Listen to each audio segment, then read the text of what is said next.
자, 이번에는 형태 연습. 지난 시간에 사진을 가지고 형태 연습을 하는 방법을 몇 가지 그렸죠. 이번에는 형태 연습인데 실물이나 사진을 가지고 입체적으로 그려야 될 때 그 사물이 가진 구조적 특징을 파악을 해서 시점을 바꿔서 그린다든지 기능적 특징을 파악을 해가지고 얘가 뭔가 생동감 있게 기능이 역할을 수행하고 있다라는 느낌이 들게끔 그려준다거나 뭐 이런 것들이 있을 수 있겠죠. 그럴 때 자유자재로 배치하고 그 사물답게 그릴 수 있어야 되는데, 그러려면은 이제 몇 가지 염두하고 공부를 해야 되는 것들이 있어요. 우선은 딴 것보다 어떤 사물을 같이 그려본다기보다 개념 설명을 먼저 해야 될 것 같아요. 간단하게 개념 설명을 하고 다음 시간에는 몇 가지 실제로 사물을 그려보면서 구조를 파악해서 방향을 바꿔가면서 시점을 바꿔가면서 그려보는 연습을 하도록 해요. 일단 중요한 것은 도형화예요. 도형화에서 이제 사물을 그려줘야 되는데, 이전 시간에 스케치를 할 때 단순화에서 세밀함으로 들어간다 그랬죠. 이 도형화도 이게 단순화예요. 그 사물의 형태를 도형으로 파악을 한 다음에 배치를 하고 그 다음에 이 사물이 가지는 특징들을 그려주어서 그 사물답게 만들어주는 거죠. 자, 이 도형에는 평면 도형이 있고 입체 도형이 있어요. 자, 평면 도형은 어떨 때 사용하냐면, 평면은 이런 거죠. 두께감이 없는 거죠. 입체 도형은 두께감이, 근데 약간의 두께감이 있는 것들은 평면 도형으로 표현하는 게 훨씬 편리합니다. 평면 도형이 어떤 것들이 있을까요? 예를 들어서 이런 것들이 있을 수 있겠죠. 나뭇잎 같은 게 있을 수도 있고, 그 다음에 뭐 부채 하나씩 그려볼까요? 나뭇잎을 약간 도형을 이런 식으로 평면으로 도형을 먼저 그려놓고 여기에다가 나뭇잎을 대입을 하면 되겠죠. 이런 식으로. 그러면은 불필요한 선들을 좀 지워주면은 이렇게 얇은 나뭇잎의 형태가 되는데, 그런데 얘 같은 경우는 약간 너무 뻣뻣하죠. 나뭇잎이 자연물인데 이렇게 직각으로 되어 있지 않으니까. 그래서 이런 걸 그릴 때는 처음부터 곡선을 잘 사용해서 자연스럽게 평면 도형을 그려주면은 여기에다 대입을 하면은 자연스러운 나뭇잎이 될 수 있습니다. 자, 이런 나뭇잎이 평면 도형으로 이렇게 그리고 있는데, 이 두께감이 얇고 변형이 쉬우니까 평면 도형으로 변화해서 그려주는 거예요. 이런 식으로 디테일은 찾아보면 이렇게 뾰족뾰족한 것도 있고, 여기에서 약간 이렇게 굴곡져 있는 이런 것도 있기도 하고, 그렇죠. 그런 거 말고 사물의 배치라든지 시점이라든지 뭐 이런 기울기 이런 것들을 정해줄 때 평면 도형으로 그려주면 편리한 소재들이 있죠. 뭐 나뭇잎, 부채 같은 경우는 평면 도형인데 약간 삼각형 모양으로 펴져 있는 것, 그리고 이렇게 그리면 되겠죠. 뭐 이런 부채가 있을 수도 있고, 아니면은 뭐 우리가 실제로 광고용으로 많이 나오는 뭐 이런 부채가 네모 형상의 부채가 있을 수도 있고, 뭐 아니면 둥근 형태의 부채다 그러면은 둥근 형태의 부채를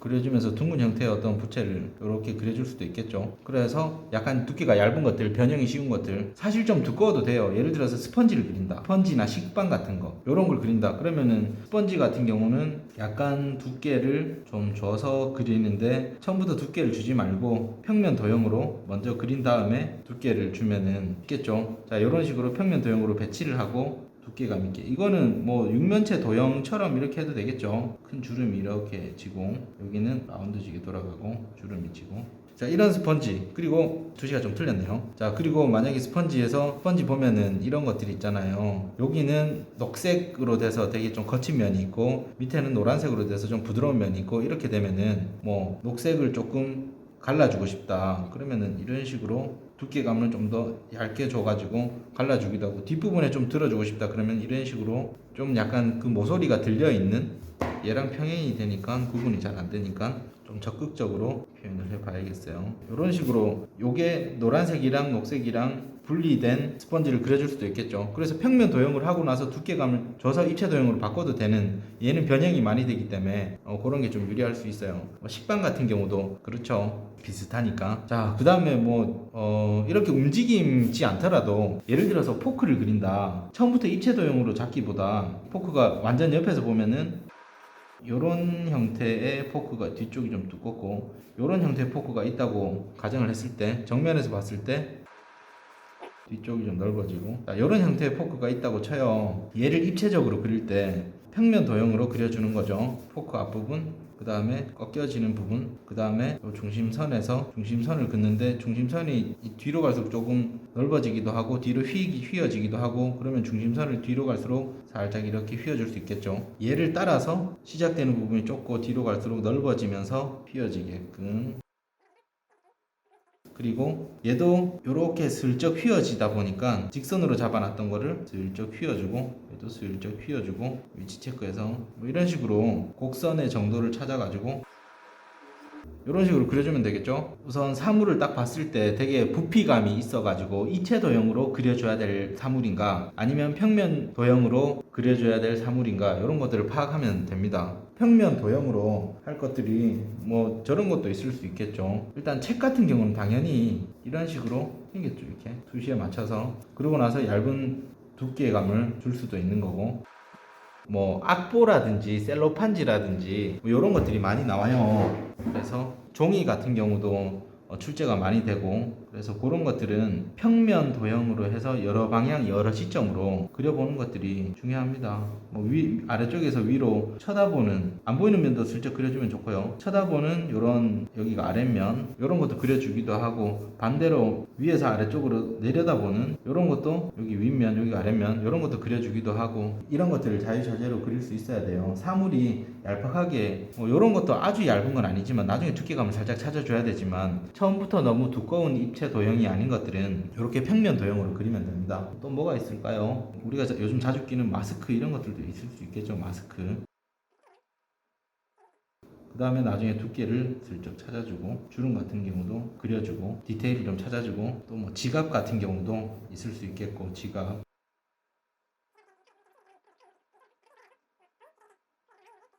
동전도 그려줄 수 있고, 두께감 나중에 찾아주고, 뭐 지갑일 수도 있고, 뭐 줄자 이런 걸 수도 있고. 줄자 몸통은 약간 이렇게 부피감이 있지만 여기에서 깎아 들어가고, 요런 데서 나와지는 줄자는 약간 평면 도형으로, 아니면 이렇게 나왔다가 한번 꺾였다가 다시, 이런 것들은 평면 도형으로 그리면 되겠죠. 뭐 꽃잎이라든지 뭐 나비난 어떤 날개 같은 거, 이런 것들도 이런 데서 좌우가 대칭이 되게끔 그려주고, 꼬리 달아주고, 가슴, 머리, 더듬이 그려주고, 여기에 맞춰서 날개를 이렇게 그려주면은 나비죠, 그죠? 꼬리 이렇게 날아가고, 나비 형태가 어떻게 생겼는지 모르겠네. 이런 식으로 나비를 그려줄 수도 있고, 좀 더 시점을 바꿔서 이런 식으로 앞쪽으로 좀 진출되게끔 나비를 그려줄 수도 있겠죠. 그래서 이런 것들은 평면 도형으로 그려주는 겁니다. 입체 도형으로 그려주는 것들은 육면체 형태의 도형인가, 아니면 원기둥 형태의 도형인가, 구 형태의 도형인가, 그 다음에 아니면 이게 좀 복합적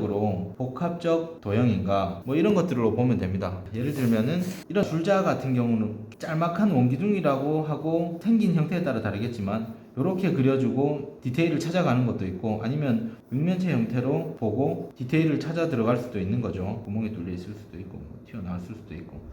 그 다음에 카메라 같은 경우는 되게 좀 복합적이죠. 사각형 형태에다가 원기둥의 형태가 같이 있는, 여기도 뭐 사각형 형태가 올라온 게 있을 수 있고, 여기는 뭐 원기둥 형태가 있을 수도 있고, 이런데 뭐 블룩 튀어나와 있을 수도 있고, 그런데 뭔가 더 있을 수도 있고, 더 튀어나와 있을 수도 있고, 이렇게 도형으로 복합체로 되어 있는 것들도 있을 수 있겠죠. 예를 들어서 부피감이 있는 랜턴 같은 경우도 이런 타원형과 어떤 육면체가 합쳐진 형태라고 보면 되고, 그 다음에 원기둥 같은 경우는 많죠. 화장지 같은 경우도 이런 식으로 원기둥 형태라고 볼 수 있고, 아니면 대표적인 것들이 병류가 될 수 있겠죠. 꼬다리도 원기둥이고.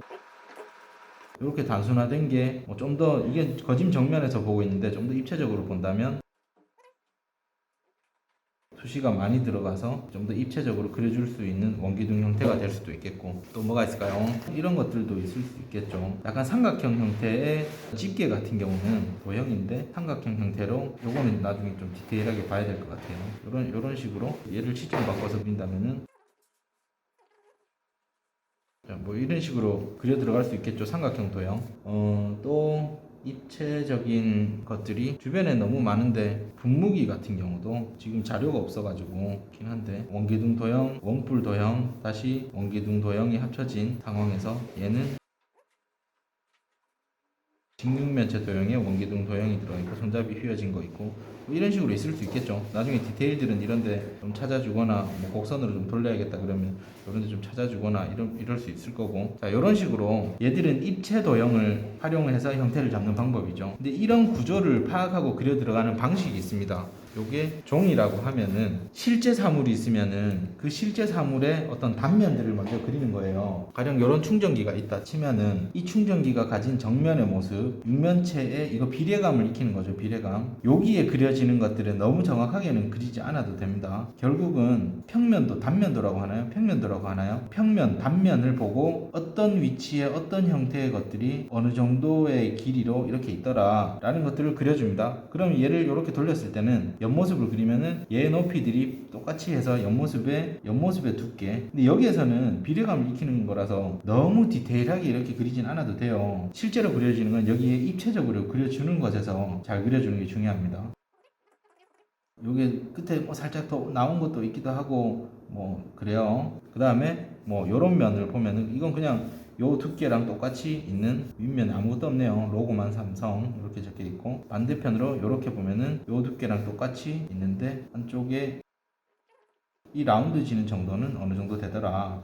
이런 걸 파악하는 겁니다. 이렇게 파악을 했을 때 얘를 입체적으로 그려주는데, 자, 첫 번째는 이게 필요합니다. 이걸 하는 게 좋아요. 나중에 척 보면 사물을 이런 식으로 입체적으로 그리면 되겠다라는 감이 오면은 바로 그려도 되는데, 처음에 형태 연습을 할 때 그 사물이 가지는 특징을 잘 관찰하고 그걸 시점을 바꿔서 그리거나 얘가 가진 어떤 특징을 가지고 연출을 해준다거나 이럴 때는 요 과정이 필요합니다. 첫 번째는 요런 연습을 합니다. 얘는 비례감을 익히는 거예요. 혹은 특징을 파악하는 거예요. 평면도로 그리면 됩니다. 두 번째는 입체적인 사물을 그려보는 거예요. 이거는 관찰이 아니에요. 어떤 식의 관찰이 아니냐면은 얘를 가지고 그대로 두고 번갈아 보면서 그리는 게 아니죠. 이런 관찰은 사진 이미지를 가지고 그릴 때 우리가 이런 관찰을 하는데, 지금 그리는 것들은 핵심은 자, 이런 구조를 파악을 해서 이 정도의 두께감, 옆에서 봤을 때 이 정도의 두께감, 정면에서 봤을 때 이 정도의 두께감인 사물이 입체적으로 그렸을 때 어떻게 그려줘야 된다라는 것들을 우리가 연습을 하는 겁니다. 이 면은 이 정도의 두께감을 가질 것 같아. 앞쪽에 붙어져 있는 것들은 이 정도, 이런 식으로 그리고 여기 튀어나온 것 정도는 이 기울기에 맞춰 가지고 이 정도가 적당한 것 같아. 자, 이런 식으로 그려보는 거예요. 그리고 좀 더 도움이 되는 것들은 이런 것들이 있겠죠. 빛을 한 방향으로 정해서 내가 어둡다고 생각되는 부분들을 B금 정도로 쳐서 슬쩍 이렇게 톤을 슬쩍 넣어주는 것도 좋은 방법입니다. 그러면은 선으로 잡혀있는 형태뿐만이 아니라 어떤 빛 오는 방향까지 생각을 해서 사물을 파악할 수 있겠죠. 이렇게 하면은 공부가 좀 더 되겠죠. 투과되어 보이는 안쪽에 거 이거 다 그려줘도 됩니다. 이런 거 그게 더 도움이 될 수 있어요. 이런 투시까지 다 맞추려고 노력하는 것들. 자, 첫 번째는 입체적인 사물을 그려줍니다. 기본적으로 입체적인 사물을 그릴 때는 45도 각도면 돼요. 그리고 세 번째로 그려줘야 될 것은 시점 변화 플러스 좀 더 각도 변화, 뭐 방향 변화, 이런 것들이 있겠죠. 얘 같은 경우는 위에서 아래쪽으로 내려다 봤으니까 밑에서 위로 쳐다보는 것도 그려보면 좋을 것 같아요. 그리고 약간 윗면에서 얇은 면이 있으니까 아랫면은 좀 반대로 두꺼운 면이 있을 수도 있고,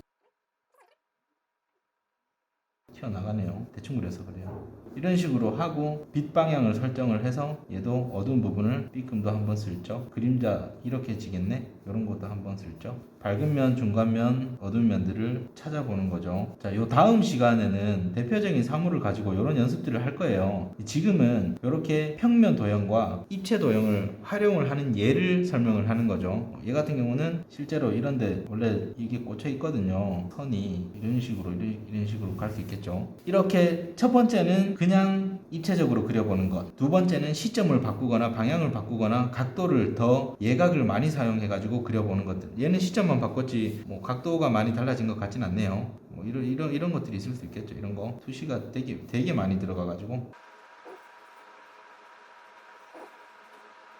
이런 식으로 간다면은 좀 더 예각으로 느껴지게끔 될 수 있겠네요. 되게 진출되어 보이게 그려졌네요.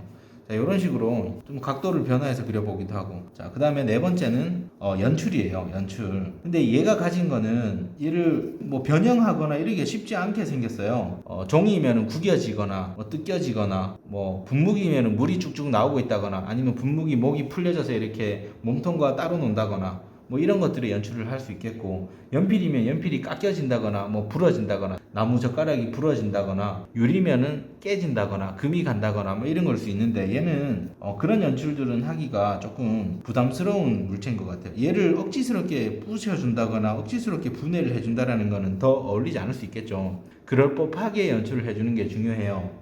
벤치 같은 경우는 뭔가를 찝어주는 역할을 하고, 가위는 뭔가를 잘라주는 역할을 하고, 뭐 향수나 분무기 같은 경우는 뭔가 뿜어준다거나 그 안에 내용물이 있으면은 내용물이 정적으로 담겨 있는 것보다 약간 찰랑거리는 느낌으로 그려준다거나, 호두 같은 게 있으면은 호두를 깨준다거나 호두 알맹이가 툭 튀어나온다거나, 잎사귀나 배춧잎 같은 경우 있으면 그런 걸 벗겨준다거나 젖혀준다거나 이럴 수 있겠죠. 뜯어준다거나. 그런 연출들을 하는 형태의 연습에서, 첫 번째 단면 평면으로 첫 번째 사물들의 비례감과 특징을 파악해주자. 그 다음에 두 번째, 이 파악된 걸 토대로 입체적으로 그려주자. 세 번째는 시점을 바꿔주기도 하고 크기도 변화를 주는 게 좋아요. 실제로 입시에서 사물의 크기를 다양하게 조율을 해야 되는 상황이 많으니까 크기, 시점, 방향, 각도 이런 것들을 바꿔주면서 그리는 연습. 그 다음에 세 번째는 그 사물이 가진 물성을 활용해서 그려주는 거. 뭐 이렇게 형태 연습을 하면은 단계별로 연습도 하고 도움이 많이 될 겁니다. 이런 평면 도형과 입체 도형을 활용해서 실물이나 사진이더라도 방향을 바꿔서 그리거나 이런 연습들을 할 수 있는 이런 연습들을 할 건데, 자, 이번 시간에는 이런 간단하게 개념 설명을 했고, 다음 시간부터는 사물 몇 가지로 한 3가지 정도로 해서 이렇게 설명드린 것처럼 형태를 직접 그려보는 시간을 가져보도록 하겠습니다. 오늘은 여기서 끝.